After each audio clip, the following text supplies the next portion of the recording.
Good to see you. Good to be together.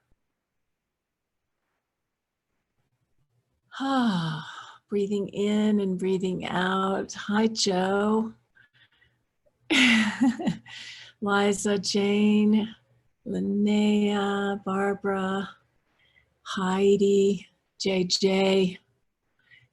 Few new faces, or at least one new face that I haven't seen before. That would be you, Ruth Mary. So hello and welcome to this circle, this practice. Jan, I think you've been here before, right? Yeah. Yep. And Ellen and Kendra, who has just done her own personal retreat.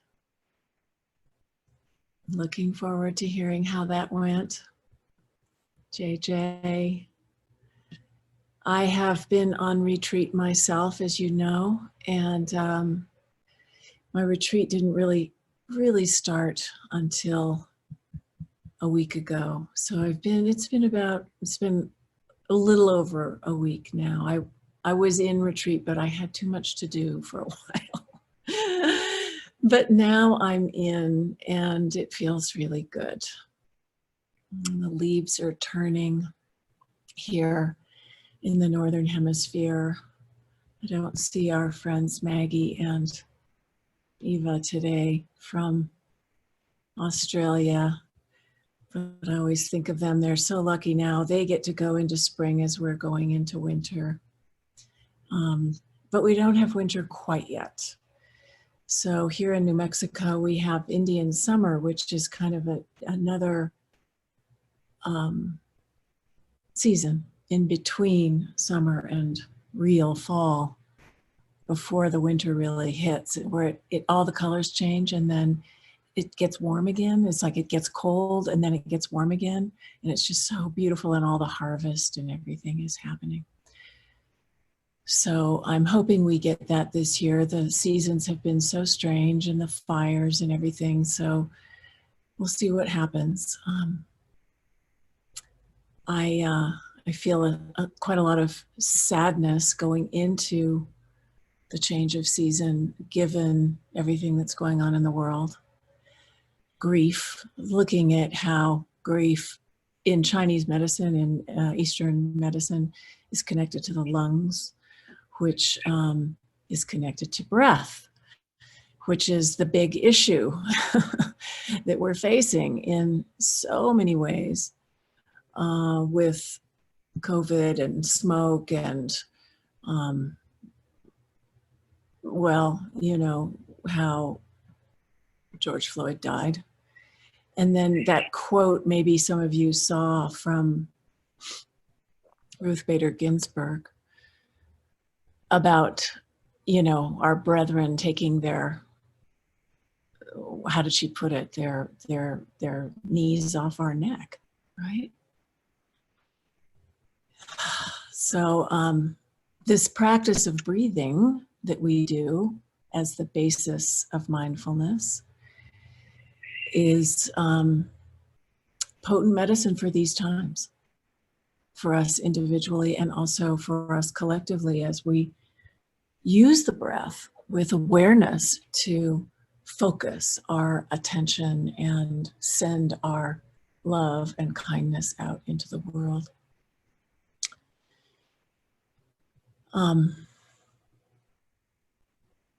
Yeah, so I've been grieving the loss of Ruth Bader Ginsberg a lot. I think it's so beautiful and incredible that she died on the eve, or as we were going into Rosh Hashanah. I'm not Jewish, so I don't know exactly what those traditions are, but to read that timing indicates, a person of righteousness was just so perfect, seemingly perfect, in spite of the profound loss. And it struck me as I was getting ready to meet you how in Buddhism we would call that same kind of a person a Bodhisattva. Someone who has dedicated her life, their lives to others, to helping others, which is what she did. So beautifully and so consistently and for such a long time and so dedicated. So bless her. Thank her. And, may her spirit pass into us. May we, as so many people have been posting, take up that assignment. She gave us a lot and we were holding on to her in a way. And she was trying her best not to leave us quite yet. But now it's up to us. And that's the teachings of all great bodhisattvas, to pass it on, pass it forward, to awaken us to what we need to do to be of benefit to all beings. And as we breathe in and out, and we connect with the web of life and all the myriad beings that make up that beautiful web of life, and our love for this planet and our own lives and the lives of others, we get in touch, we wake up a little bit to that invitation of the bodhisattvas. And there's so many amongst us.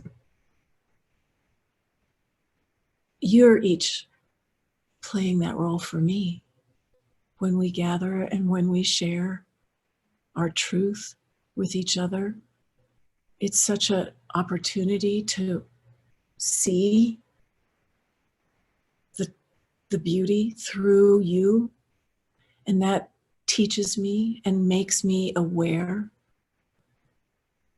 This is the time for us not to look outside for some guru or great righteous being who's going to do it for us. Those days, they may be here amongst us, but was that it? What were you trying to say, Heidi? Were you trying to say something? Yeah. I said those days are actually done. Yeah. It may take a while for people to recognize it, but they're done. They're done. It's over. It's a new time now. So here we are. Here we are. Breathing in and breathing out.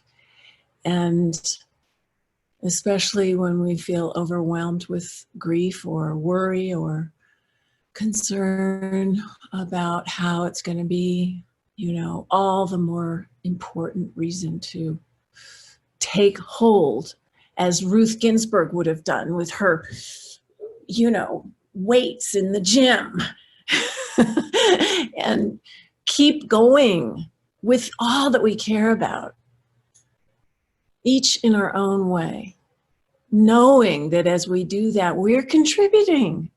We are offering that into the web of life. So I've been working on my book, which I'm so eager to be done with, but I'm making really good progress. This week I got so much done. It was amazing. I was surprised.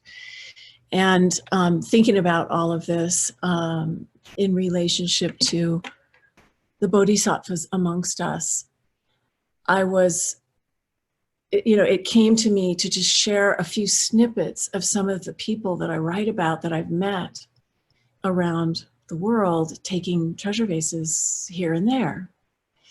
And, as examples of people with very different bodhisattva intentions, but nevertheless doing their part, who have been such inspirations to me along the way. And I just suddenly felt the emotion. In India, we did a pilgrimage with one of the treasure vases that ended up going up into the source of the Ganges River after following the footsteps of the Buddha, all the places of the Buddha's life.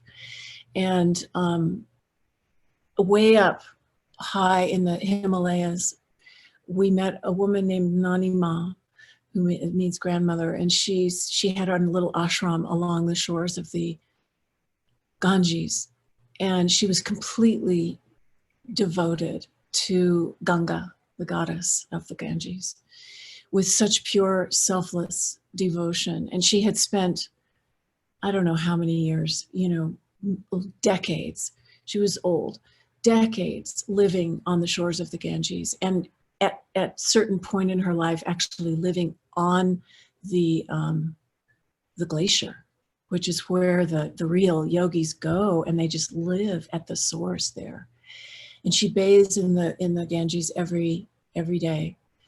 And I think of her, this incredibly selfless devotion that she carried, so much love for this great river and the goddess that it is an embodiment of, that she was an embodiment of. And she poured that into the treasure vase that we offered to her, and then told us where to bury it. It was really beautiful. And she guided people on the path in a very simple way, and it wasn't loud or big, but it made a difference. And then in Nepal, the woman who was the daughter of the old Lama that gave me this practice originally, Chara Rinpoche, when I met him, she was about 50, and that was 30 years ago. So when I went back there in 2018, she was almost 80. And of course, he had died a long time back. She had lived in that cave since she was 19, serving her father. And she hadn't left that cave for 30 years. And she had spent her entire life in retreat, practicing. And I was so desperate to have her impart some wisdom to us that I could carry into the world. And she lived it. She didn't say anything. She was, very traditional woman who deferred, sadly, to the lamas, the male lamas. But even so, she carried such an, potent realization. But she wouldn't really talk. I'm sure if we had spent, or I had spent, weeks and weeks or months and months, much more would have come forth. But she embodied it, and she's so simple, but so powerful in that. And I know that she's there. She's still there in her cave, and her practice, like every Bodhisattva, every Dharma practitioner, is dedicated to helping all beings. So we are receiving that. It is going out, So then going to Australia, meeting Uncle Bob Randall and Auntie Margaret Catherine. These are Aboriginal elders who carry such incredible wisdom and teachings. And Uncle Bob, who taught us about the notion of kanini, which is unconditional love with responsibility, based on the experience of living within the web of life as an integral part of all that is. And Auntie Margaret, who adopted us all as family and made us a family by recognizing who we were and what all our relations were with her and with each other. And showed us how to open ourselves to make relations with country, with the land and all the animals and all the stones and every single part of the web of life in a region. And so that opened the world. It opened the experience of being in the world such a profound way. And that was her great teaching. And well, she taught us many things, but that was one of them. And I'm so grateful to both of them. The Aboriginal worldview to me is very like that of the Dzogchen teachings in Buddhism, if you have any idea what that is. Maybe another time I'll talk more about that, but they were incredible teachers and embodiments of such love and caring. Again, selflessness that also was open to us in a way that is highly unusual from the point of view of indigenous culture often. So then there was also a woman in Congo who changed my life, named Nema Namadamu, who is a woman with disability and got polio when she was 3, I think, and couldn't walk. And she was carried on the back of her mother to go to school. I don't know how many miles back and forth every day so she could get an education. And she went on to get 2 college degrees. And it was, she crawled because she couldn't walk. She crawled or she had one pole and she kind of vaulted herself through her life until she was 37. And it was only then that she got crutches. And now Nema has gone on to become this incredible world leader representing the women of Congo, giving them voice. Her organization is called Hero Women Rising. And she was the one who helped us bury the treasure vase in Congo. And Nema, I want to give her a couple of quotes here. She says, "I'm no longer interested in playing politics, in pushing against the status quo. We're going to create a new culture, a new environment, a new world. And I don't want to make a little noise. I want to change the paradigm." So that's Nema.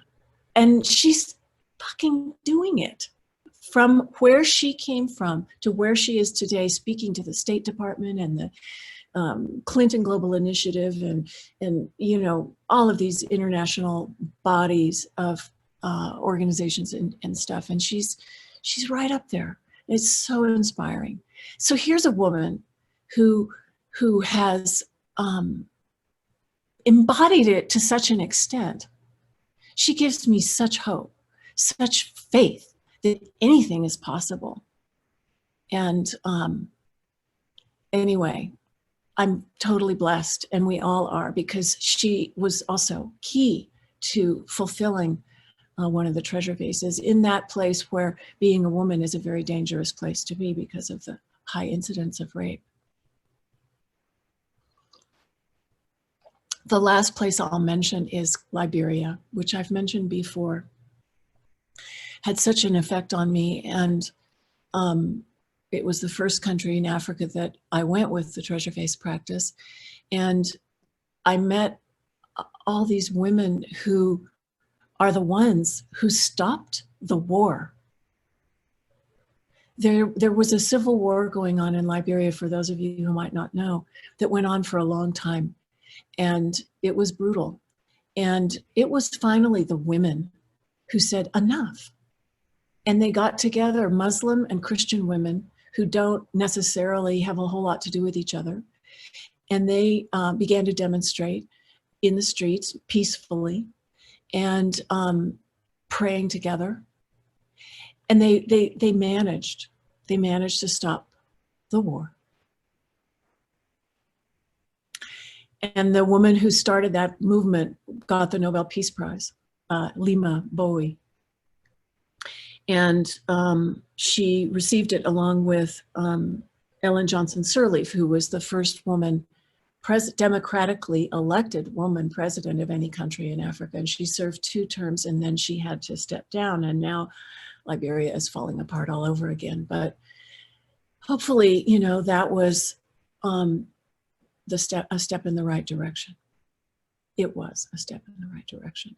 And when I went to Liberia, I was blown away to not only meet these women who stopped a war and are such a powerful example of what we can do if we come together with a shared intention peacefully and not back down.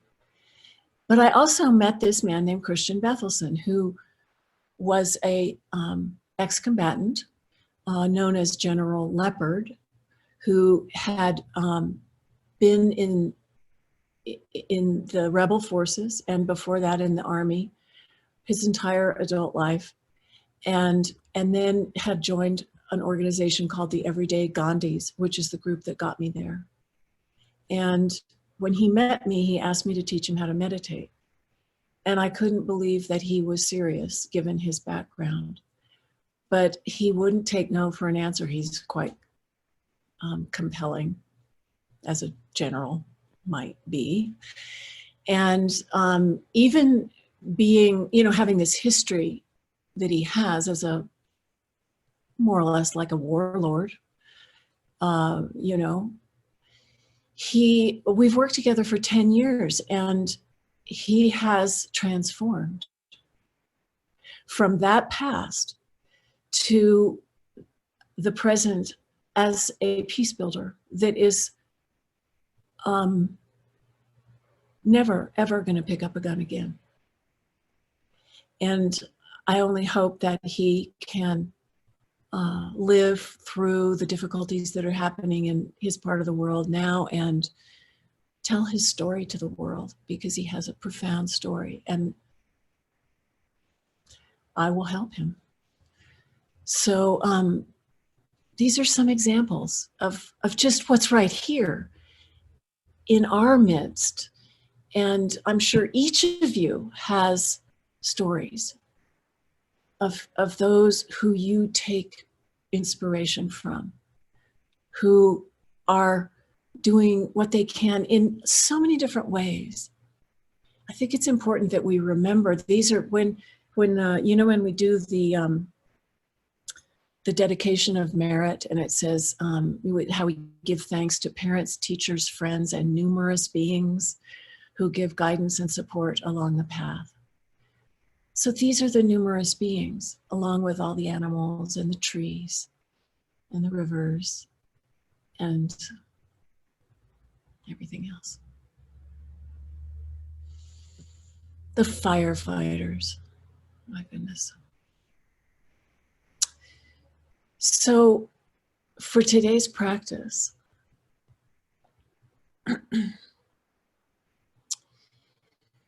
in order to strengthen ourselves in yet another way for what we face into in the present moment, in our collective experience, and of course in our personal experience, I wanted to invite us to rest our attention, our awareness in the heart.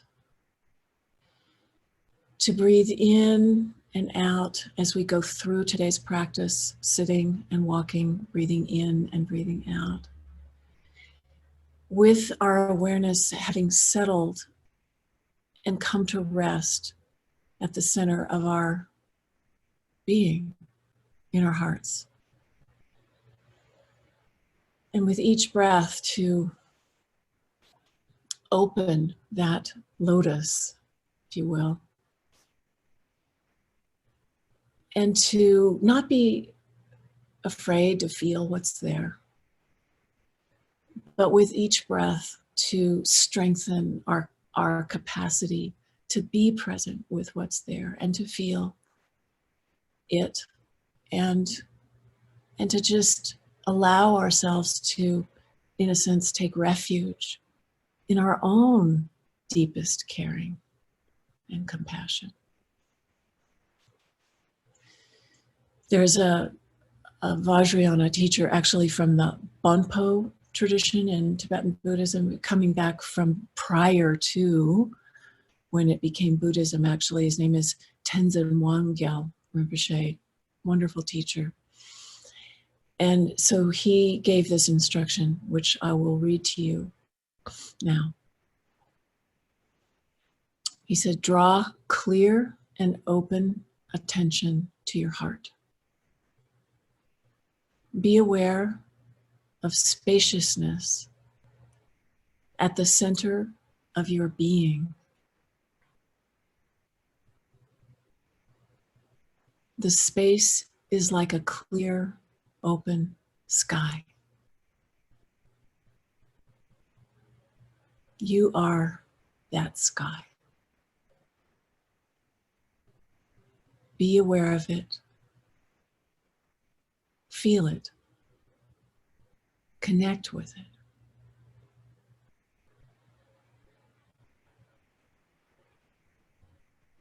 So this is the place where the nature of mind resides, in the heart.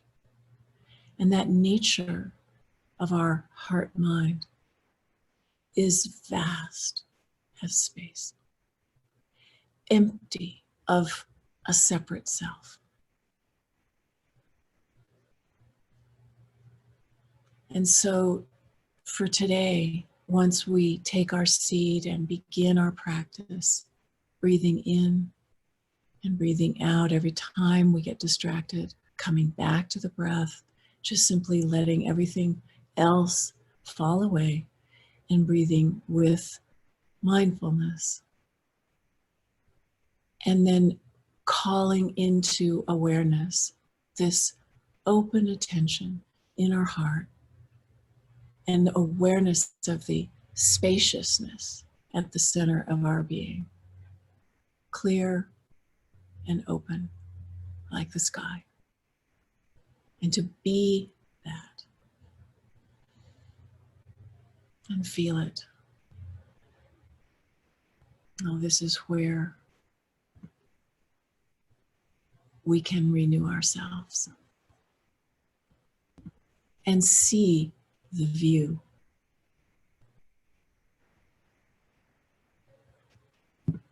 Okay. Thank you.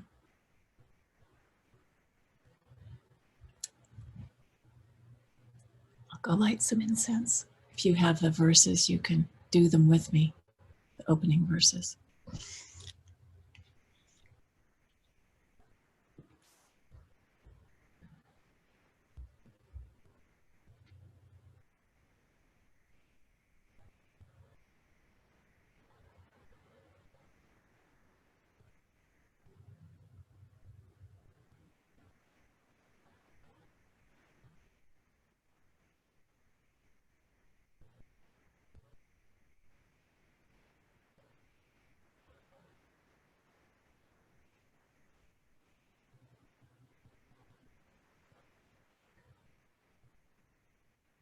In gratitude, we offer this incense to all Buddhas and Bodhisattvas throughout space and time.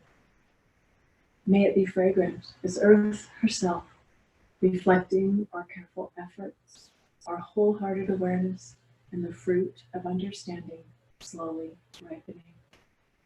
May we and all beings be companions of Buddhas and Bodhisattvas. May we awaken from forgetfulness and realize our true home.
perfection of wisdom, mother of Buddhas, Bodhisattvas, and all beings, nourishing, holding, and healing all.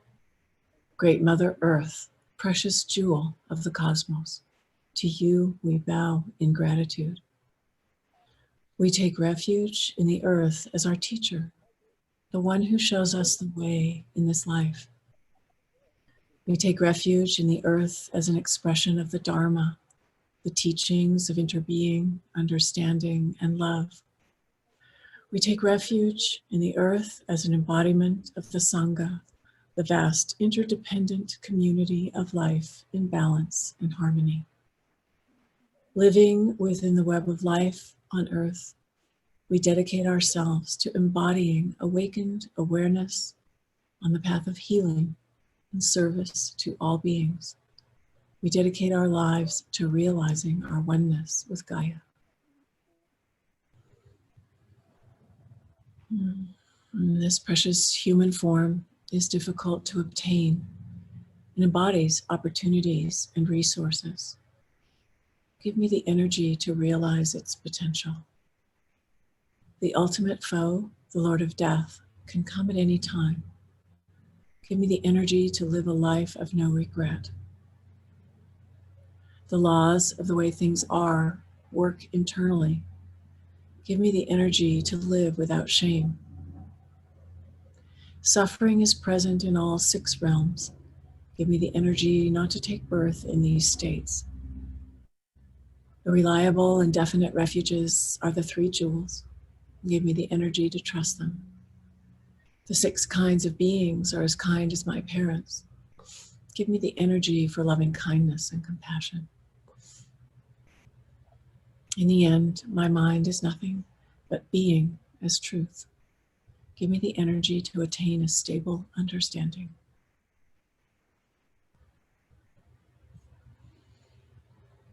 And may all beings enjoy happiness and the seeds of happiness.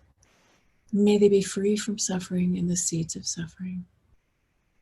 May they not be separated from great happiness, free from suffering. May they dwell in great equanimity, free from passion, aggression, jealousy, and ignorance.